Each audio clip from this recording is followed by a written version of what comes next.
ஒரு பிரியாணி கடை போடலாம்னு இருக்கேன். Yesterday. ஷேர்ஸ் அண்ட் ஸ்டாக்ஸ்ல இன்வெஸ்ட் பண்ண போறேன். தூக்கத்திலே பணம் ஜெனரேட் பண்ண போறேன். Day before yesterday. இப்ப டேட்டா தான் எல்லாமே. ஒரு கோர்ஸ் முடிச்சு டேட்டா சயின்டிஸ்ட் ஆகலாம்னு இருக்கேன். 1 day before 2 days ago. ஃபிட்னஸ்ல இறங்க போறேன். ஃபிட்னஸ் கோச் ஆக போறேன். ஆம்ஸ் பாத்தியா?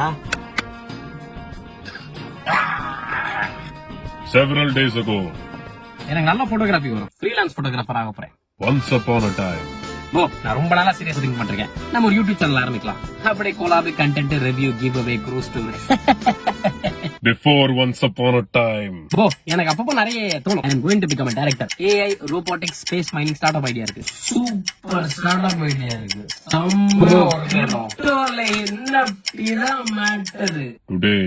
முதல்ல ஒண்ணுமே ஒர்க் அவுட் ஆக மாட்டேங்குது. பிஸ்கெட் ஒரே ஒரு ஐடியா எடுத்துக்க. அது உருப்படியா பண்ணு. ஒரே ஒரு ஐடியால ரிஸ்க் நிறைய பண்ணணும். ஒரு ஐடியாவுக்கு கமிட் பண்ண நீ பயப்படுற. அதான் ஜம்ப் பண்ணிட்டே இருக்க. ஒரே ஒரு ஐடியா. பானிபூரி பஜ்ஜி. பானிபூரி பஜ்ஜியா? பானிபூரி எடுத்து பஜ்ஜி மாவுல விட்டு டென்னிஸ் பால் சைஸ்க்கு உருட்டி அதை எண்ணெயில பொரிச்சா பானிபூரி பஜ்ஜி. தமிழன் அவுட் சைட், வடக்கன் இன்சைட்.